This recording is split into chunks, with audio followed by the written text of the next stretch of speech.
તો બ્રહ્મોસ્ત્ર મિસાઇલનું ટેસ્ટિંગ ચાલી રહ્યું છે। રાજનાથ સિંહ ત્યાં ઉપસ્થિત છે, સીધા જઈશું ત્યાં। अपने आशीर्वचनों से हम सबका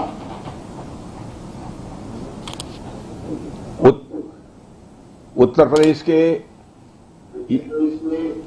यशस्वी एक्टिव एवं इफेक्टिव चीफ मिनिस्टर श्रीमान योगी आदित्यनाथ जी, यूपी के उप मुख्यमंत्री श्री केशव प्रसाद जी मौर्य, श्री ब्रजेश जी पाठक, यूपी के एनआरआई और investment promotion minister Shri Nand Kumar ji गुप्त नंदी जी, मेंबर राज्यसभा श्री ब्रिजलाल जी, विधायक सरोजनी नगर डॉक्टर राजेश्वर सिंह, विधानसभा और विधान परिषद के सभी सम्मानित सदस्यगण, हमारे डीआरडीओ के साइंटिस्ट और यहाँ मौजूद अधिकारीगण, देश भर के मौजूद सारे टेक्नोक्रेट्स, देवियों व सज्जनों, सबसे पहले तो मैं क्षमा चाहता हूं कि अपरिहार्य कारणों से चाहते हुए भी मैं समय से उपस्थित नहीं हो पाया।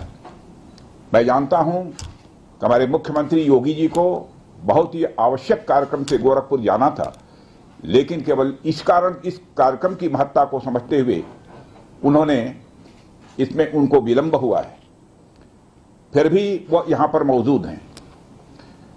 साथियों, आज लखनऊ में BrahMos integration and testing facility centre के उद्घाटन के शुभ अवसर पर मैं आप सबसे बातचीत करते हुए बेहद प्रसन्नता की अनुभूति कर रहा हूं। मेरी बड़ी इच्छा थी कि मैं स्वयं उपस्थित होकर आप सबके बीच मैं रहूं, आप सबसे मैं सीधा संवाद करूं, पर मैं क्यों नहीं आ पाया यह बात आप सभी जानते हैं। अभी जिस परिस्थिति से हम गुजर रहे हैं उसे देखते हुए मेरा दिल्ली में रहना यह अति आवश्यक था, इसलिए मैं वीडियो कॉन्फ्रेंसिंग के माध्यम से आप सभी से जुड़ रहा हूं। मैं भले ही आपके बीच नहीं आया, लेकिन अपने उत्साह के माध्यम से आप मुझ तक जरूर पहुंच गए हैं। यह अपने आप में एक संदेश है कि चाहे हम किसी भी परिस्थिति में रहें, यह देश चलता रहेगा और हमारा काम नहीं रुकेगा। किसी भी स्थिति में हमारा संवाद नहीं टूटेगा। साथियों, आज का दिन हमारे शहर लखनऊ और हमारे राज्य उत्तर प्रदेश और हमारे पूरे देश के लिए एक ऐतिहासिक दिन है। आज का दिन मैं समझता हूं उस शक्ति की आराधना का दिन है जो हमारी सेनाओं को संबल प्रदान करती है, जो हमारी सेनाओं में निहित होकर दुश्मन पर कहर बरसाती है। आज का दिन मेरे लिए व्यक्तिगत रूप से बहुत ही महत्वपूर्ण है, क्योंकि मैंने अपने शहर लखनऊ के लिए एक सपना देखा था कि मेरा शहर भारत के डिफेंस सेक्टर को मजबूत करने में एक बड़ा योगदान दे। वह सपना अब पूरा हो रहा है। साथियों, BrahMos integration and testing facility का उद्घाटन इसलिए भी महत्व रखता है क्योंकि आज का दिन बहुत ही खास है। आप सब तो जानते ही हैं कि आज नेशनल टेक्नोलॉजी डे है। आज ही के दिन 1998 में श्रद्धेय अटल बिहारी वाजपेयी जी के नेतृत्व में हमारे वैज्ञानिकों ने पोखरण में परमाणु परीक्षण करके दुनिया को भारत की ताकत दिखाई थी, और वह परीक्षण हमारे साइंटिस्ट, इंजीनियर्स, डिफेंस पर्सनल और कई अन्य स्टेक होल्डर्स के अथक प्रयासों का ही परिणाम था। यह हमारे वैज्ञानिकों तथा इंजीनियर्स को मान्यता देने, उनको रिकॉग्नाइज करने और उनके कंट्रीब्यूशन को एक्नॉलेज करने का दिन है। मुझे अच्छी तरह याद है जब मैंने इसका शिलान्यास किया था, उस समय माननीय मुख्यमंत्री श्री योगी आदित्यनाथ जी भी थे।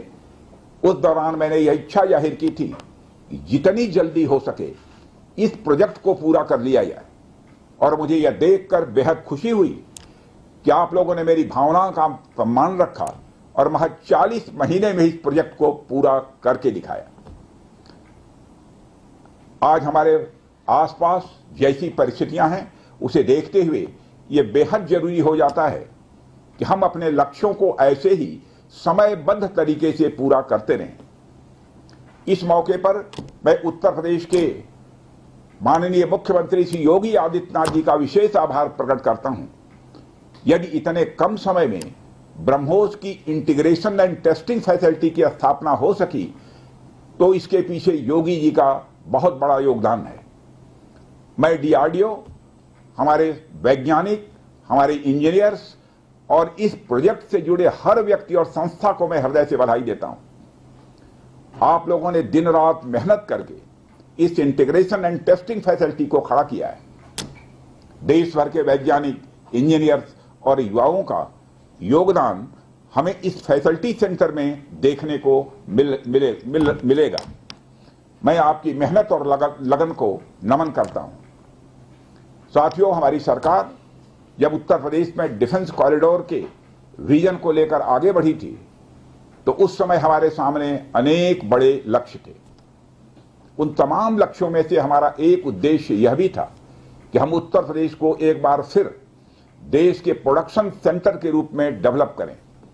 यूपी डिफेंस कॉरिडोर लखनऊ सहित कानपुर, झांसी, चित्रकूट, आगरा और अलीगढ़ से होकर गुजरता है और ये सभी नोड्स आने वाले समय में विकास के नए केंद्र बनकर उभरेंगे।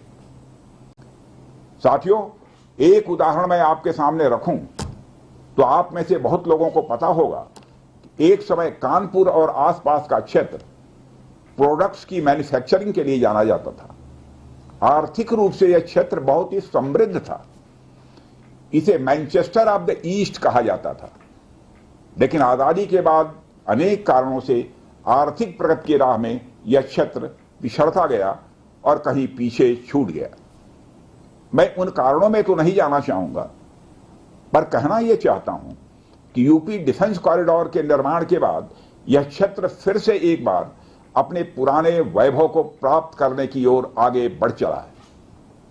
मुझे इसमें कोई संदेह नहीं है कि कानपुर विकास की उन ऊंचाइयों को छुएगा जो दुनिया के विकसित क्षेत्रों के लिए अनुकरणीय होगा। कल को वेस्ट में कोई क्षेत्र जब बहुत अधिक प्रगति करेगा तो उसे कानपुर ऑफ द वेस्ट कहा जाएगा। इसी प्रकार डिफेंस इंडस्ट्रियल कॉरिडोर के सभी नोड्स को डेवलप करने के लिए हम पूरी तरह से कमिटेड हैं।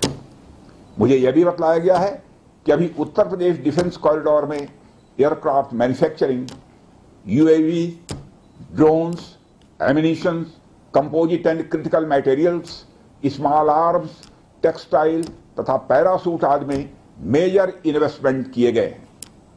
एक अच्छी बात यह है कि इस डिफेंस कॉरिडोर में हमें पब्लिक सेक्टर और प्राइवेट सेक्टर दोनों की ही बड़ी अहम भागीदारी दिखाई दे रही है। साथियों, जब मैं प्राइवेट सेक्टर की भागीदारी की बात कर रहा हूं तो मुझे यह बताते हुए बड़ी खुशी हो रही है कि लखनऊ में ही पीटीसी इंडस्ट्रीज लिमिटेड द्वारा titanium and super alloy material plants की शुरुआत की जा रही है। इसके अलावा 7 एडिशनल क्रिटिकल प्रोजेक्ट्स की भी नींव इस समय रखी जा रही है। यह निश्चित रूप से रक्षा क्षेत्र में भारत की आत्मनिर्भरता की गति को और तेज करेगा। मैं इसके लिए श्री सचिन अग्रवाल को भी बधाई देना चाहता हूं। हमारा सपना है कि उत्तर प्रदेश दुनिया के टॉप डिफेंस प्रोडक्शन और एक्सपोर्ट डेस्टिनेशन के रूप में जाना जाए। आज जो ब्रह्मोस फैसिलिटी शुरू हो रही है, मैं समझता हूं वह यूपी डिफेंस कॉरिडोर का यह गौरव होगा। यह सिर्फ उत्तर प्रदेश का ही नहीं बल्कि देश का सबसे बड़ा BrahMos integration and testing facility centre है। यह रक्षा क्षेत्र में भारत की आत्मनिर्भरता के प्रयास को भी मजबूती प्रदान करेगा। साथियों, जहां तक ब्रह्मोस का प्रश्न है तो आप सभी यह जानते हैं कि ब्रह्मोस दुनिया के सबसे तेज सुपरसोनिक क्रूज मिसाइल्स में से एक है। ब्रह्मोस सिर्फ एक हथियार नहीं है बल्कि यह अपने आप में एक मैसेज है। मैसेज हमारी आर्म्ड फोर्सेस के स्ट्रेंथ का है।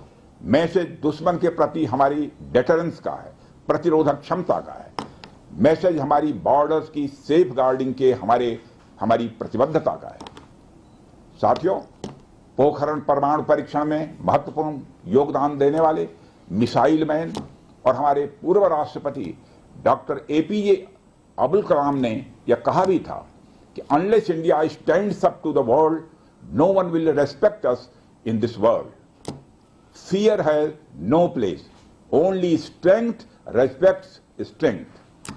अर्थात दुनिया कमजोरों का नहीं बल्कि शक्तिशाली का सम्मान करती है। उनका विजन था कि हमें अपनी ताकत को और मजबूत करना होगा। जब तक कोई देश ताकतवर नहीं होगा, दुनिया उसका सम्मान नहीं करेगी।